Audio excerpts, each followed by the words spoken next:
Moving northwards now and leaving Hawara behind, we come to Giza, another place with mentioned underground tunnels and construction. A researcher and author named Andrew Collins discovered an underground tunnel entrance to what appeared to be a cave system he dubbed Tomb of the Birds. He made the discovery back in 2009 whilst trying to establish his theory that the Giza pyramids lined up with the Cygnus constellation, as opposed to rivaling notions at the time from other researchers such as John Anthony West, may he rest in peace, and Robert Bauval, who believed the pyramids were built on the Leo and Orion constellations. Andrew managed to find what he believed to be a marker on the ground, which was a mastaba, or early form of Egyptian pyramid, one could say. After going through an old Giza survey map produced by Perring back in the 19th century, he later, while sponsored and funded by the Edgar Cayce Foundation, and with permission from the Egyptian Antiquities, went on to discover/rediscover and filmed the entrance to an underground cave system and proceeded to investigate inside. The cave was full of mummified birds and other small creatures, which he believes was due to a cult venerating Cygnus. Due to this bird correlation, Andrew, accompanied by his wife, only went so far down the tunnel and decided to go back. Having made the discovery with inadequate equipment, they returned a couple of times more, each time going back and discovering further inside the vaults, finding rectangular cut niches in the wall, as well as an abundance of red ochre. Each time they returned, he pushed further into the catacomb. After exploring and moving through chambers at a depth of around 350 feet, they came to a narrow passage dubbed the Tube. Andrew's wife claimed to hear a rustling sound coming from inside the narrow tube, and with that, and the team already having been experiencing a strange feeling, they elected not to go any further. One of the most intriguing aspects of this discovery was that the then head of the Egyptian Antiquities, Dr. Zahi Hawass, after being notified by Andrew of his discovery, claimed he was aware of the cave and claimed it was nothing. Yet since Andrew notified Zahi Hawass and released his findings, the tunnel has been closed off to the public without further information or investigation. The Tomb of the Birds later featured in many publications and even on the History Channel in a documentary, where it was revealed 2 staircases just inside the entrance to the cave existed. Some sources have now claimed the previously mentioned narrow passage or tube went deeper than Andrew and his wife had gone, as they had claimed. Obviously Giza has plenty of underground tunnels and shafts, from caverns under the plateau to the Osiris shaft and tomb.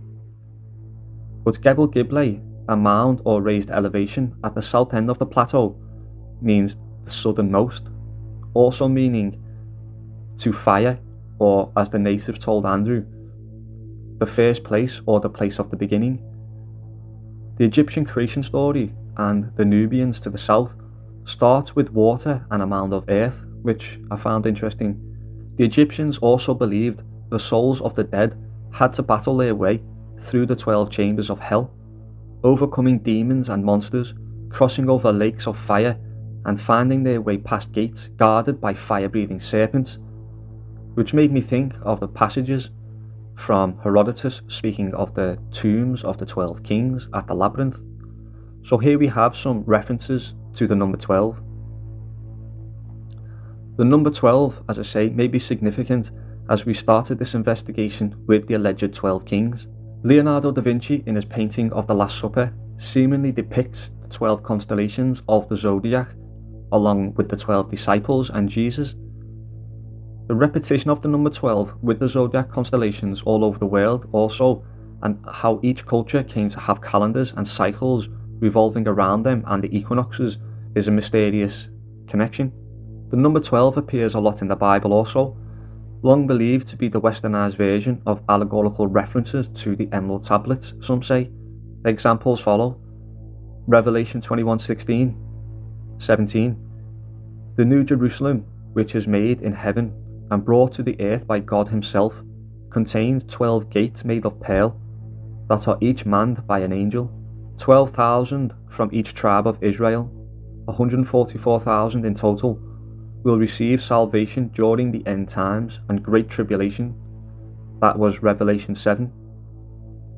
Solomon appointed 12 officers over Israel, and if anyone is aware of Santos Bernucci's work, he and others believe Solomon is soul of man. Another example, the scripture's first recordings of Jesus' words occurs when he is 12 years old. Luke 2:42. The high priest's breastplate, also called the breastplate of decision, had 12 stones embedded into it. Each stone represented a tribe of Israel, some believing this to be the 12 constellations of the zodiac. Herodotus makes mention also of the place of the 12 kings on the lower level of the labyrinth, to which he was shown around seemingly in a group, almost like a tour for people, yet he was denied access by the priests and keepers of the labyrinth. As they claimed, the sepulchres of the 12 unified kings and repositories of the sacred crocodiles were housed on the lower level. The earliest recordings we have of the labyrinth come from Herodotus, with Plato arriving around 70 years later, whereupon he documents the fall of Atlantis. Could it be that the priests of the temple in the earliest of recordings by Herodotus were not willing to part with more sacred knowledge, perhaps of Atlantean origins of the labyrinth, as well as philosophical and spiritual knowledge? Interesting to note that Plato, who was a student of Socrates until his death, never visited the labyrinth for himself, after surely being aware of Herodotus' visit only a century earlier. I find it most intriguing that we have such an impressive construction that seems almost impossible to have been constructed several thousand years ago. The infamous labyrinth near Lake Maurice is around 70 miles south of Cairo. As so, I started to ponder perhaps there is a connection via underground tunnels between the labyrinth and the pyramids at Cairo. Upon further investigation, I may have found a link. To the Osiris shaft then, on the Giza plateau, there are those who believe this to be the tomb of the god Osiris, which is why they refer to it as the Osiris shaft. However, some sources claim it to be anything but a tomb, claiming it is a dimensional portal that only those that have the correct DNA can ever hope to open. It's hermetically sealed by some form of ancient process, these people claim. Located less than 2 hours southwest of Cairo, Fayum Oasis is undoubtedly one of the country's hidden treasures. Collected water sample tests from the Osiris tomb at Giza showed something I hadn't expected. The water report showed a high concentration of sodium, followed by chloride. The percentages displayed a sodium level which is higher than the fresh water of the Nile and lower than the salinity of the Mediterranean Sea, to which the Nile flows into, which means the water that runs under the Giza plateau is essentially salt water. There might be a potential for inorganic salts in the rock walls, which could have leached into the water, though chemists thought that unlikely due to the igneous rock that is in the area. When the Great Pyramid was first opened, incrustations of salt over an inch thick were found inside. While some of this salt is known to be natural exudation from the stones of the pyramid, chemical analysis has shown that some of the salt has a mineral content consistent with salt from the sea, the same as in the Osiris shaft. So where is this salt water coming from?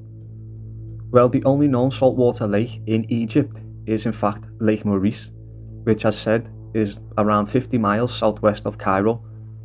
Lake Maurice is an ancient man-made lake in the northwest area of the Fayum Oasis. Here Herodotus discusses Lake Maurice, quote, "Such is the labyrinth, and still more marvellous is Lake Maurice, on which it stands. This lake has a circumference of 450 miles, or 60 sconai, as much as the whole seaboard of Egypt. Its length is from north to south. The deepest part has a depth of 50 fathoms.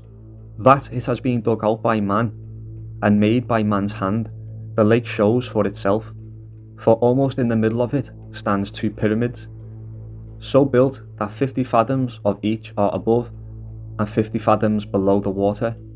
Atop of each is a colossal stone figure seated on a throne.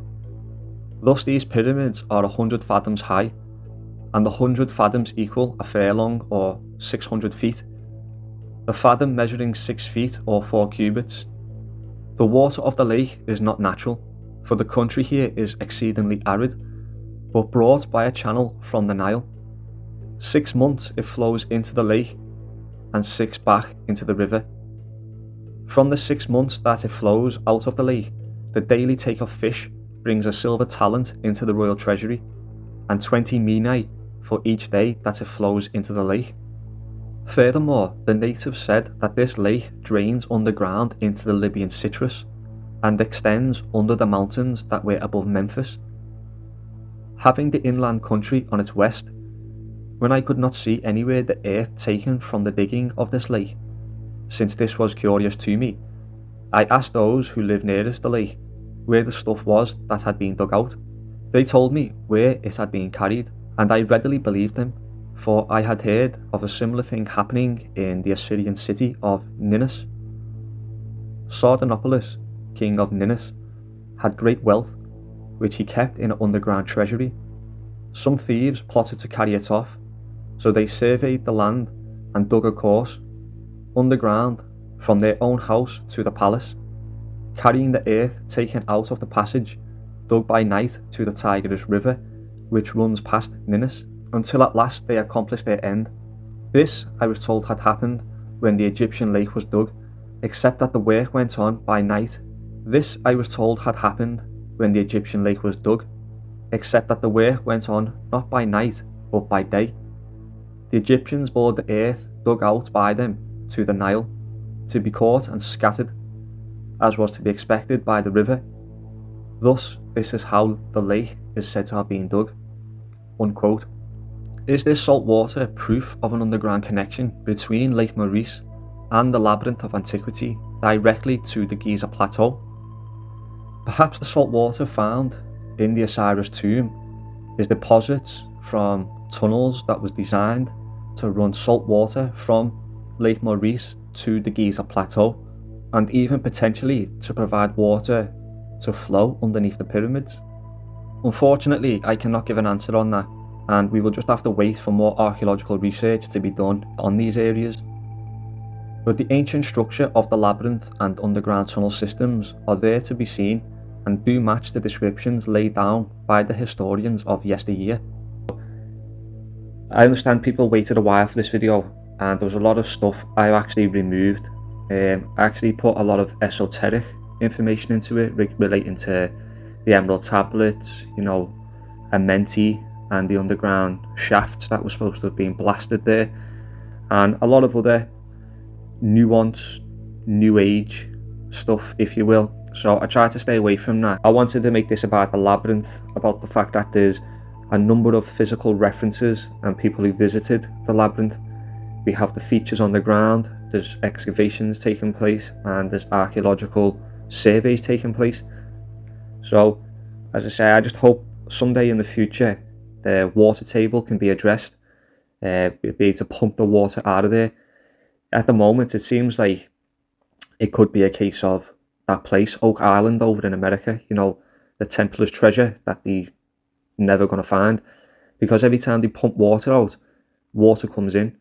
So unless the water table situation's addressed and the Nile inundations is somehow curbed, and you're able to keep that water away from the area, then who knows, maybe the labyrinth will never be excavated fully, which is a shame, because as the historians have mentioned, you've got tombs of 12 kings, which again we will come on to that topic in another video, and you've got pyramids underground.